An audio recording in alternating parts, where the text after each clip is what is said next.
महीने की सोमवार की अष्टमी हो, उस दिन घर में अगर कोई व्यक्ति बीमार पड़ा है, घुटने दुख रहे हो, कमर दुख रही हो, पीठ दुख रही हो, कंधा दुख रहा हो, सिर दुखता रहता हो, आंखों में जलन रहती हो, कोई भी तकलीफ रहती हो, तो सीधी सीधी शिव पुराण कहती है सोमवार के दिन की अष्टमी। कौन से दिन की? सोमवार के दिन अगर अष्टमी पड़ जाए, अष्टमी तिथि, तो 14 दाने चने की दाल के लेकर सोमवार की अष्टमी के दिन उस व्यक्ति पे से 14 बार उतार कर शंकर जी का नाम लेकर शंकर जी के मंदिर में शिव जी पे चढ़ा दो, उस व्यक्ति को शारीरिक कष्ट बंद हो जाएगा। बार बार तकलीफ, कुंदकेश्वर भगवान की कथा कहती है, जो बच्चा बार बार गिरता हो, बीमार पड़ता हो, या कोई व्यक्ति का बार बार एक्सीडेंट होता हो, बार बार तकलीफें आ रही हो, कहीं कोई गाड़ी से ठुका गई, कोई गाड़ी गिर गई, कोई गाड़ी से गिर गया, या कोई एक्सीडेंट हो गया, जिस व्यक्ति का बारंबार एक्सीडेंट होता हो, यहाँ तक शास्त्र कहता है अगर किसी का एक्सीडेंट हुआ है और वो वेंटिलेटर पर भी पड़ा हुआ है, तो कुंदकेश्वर भगवान शंकर के लिए 7 सफेद फूल एक पानी के लोटे में भरकर उसमें थोड़ा सा दूध डालकर सफेद फूल को रखकर कुंदकेश्वर का नाम लेकर जिस व्यक्ति का एक्सीडेंट हुआ है या जो व्यक्ति बार बार एक्सीडेंट होता है उसका स्पर्श कराकर शंकर के मंदिर में शिव जी को सोमवार की अष्टमी पड़ने के दिन समर्पित कर देता है, उसका कभी एक्सीडेंट नहीं होता, उसके शरीर पर कभी रक्तभाव नहीं। कुंदकेश्वर सोमवार की अष्टमी के दिन भगवान शंकर को बेलपत्र समर्पित जरूर करना चाहिए, वो भी शाम के समय। आप लोग तो जानते होंगे कि सोमवार की जो अष्टमी होती है शंकर और पार्वती के मिलन का दिन होता है। साल भर में लगभग 4 या 5 सोमवार की अष्टमी पड़ती है, इससे ज्यादा नहीं। सोमवार के दिन की अष्टमी पड़ने पर व्यापार व्यवसाय नहीं चल रहा हो, नौकरी सर्विस नहीं मिल रही हो, बहुत तकलीफ हो, 7 बेलपत्री केसर को घिसकर चंदन बनाकर बेलपत्री पर बीच वाली पत्ती पर ओम लिखना है।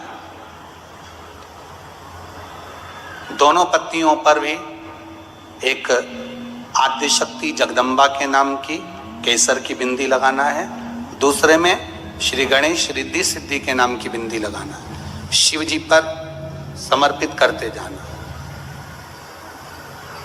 शंकर को चढ़ाते जाओ।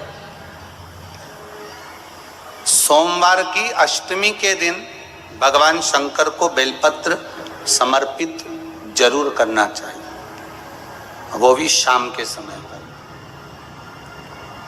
आप लोग तो जानते होंगे कि सोमवार की जो अष्टमी होती है शंकर और पार्वती के मिलन का दिन होता है। किसके मिलन का है? जम के बोलिए। शिव और पार्वती के मिलन का दिन होता है सोमवार की अष्टमी का दिन। सोमवार की अष्टमी पड़ने वाले दिन अगर बेलपत्र पर केसर का भाग लगाकर ओम लिखकर केसर का ही तिलक लगाकर मां आदिशक्ति गणेश जी रिद्धि सिद्धि के नाम से 7 बेलपत्र शिव को समर्पित कर लाल वस्त्र में उसको बांधकर, जिसका व्यापार व्यवसाय या नौकरी सर्विस नहीं हो, बहुत कष्ट चल रहा हो, बहुत जिंदगी में दुख चल रहा हो, उसको 2-1 महीना रख कर देखो, बाबा लाइन लगा देगा आपकी संपदा की ओर, आपका हाथ पकड़ देगा।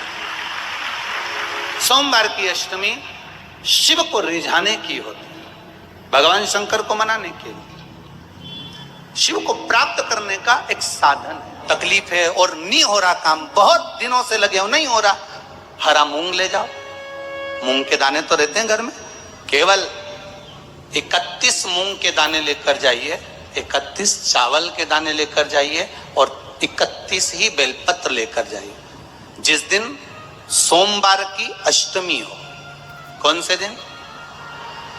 सोमवार की अष्टमी हो, उस दिन शंकर जी के मंदिर में जाओ, 3 चीज लेकर जाओ, मूंग के दाने, चावल, बेलपत्र।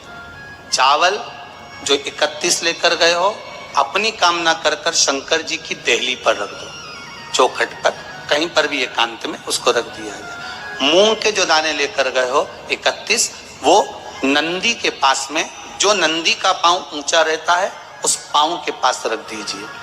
और जो 31 बेलपत्र लेकर गए हो वो 31 बेलपत्र अशोक सुंदरी वाली जो जगह है, आपको पहले बताया है कथा में, अशोक सुंदरी जी का, जहां से पानी नीचे गिरता है।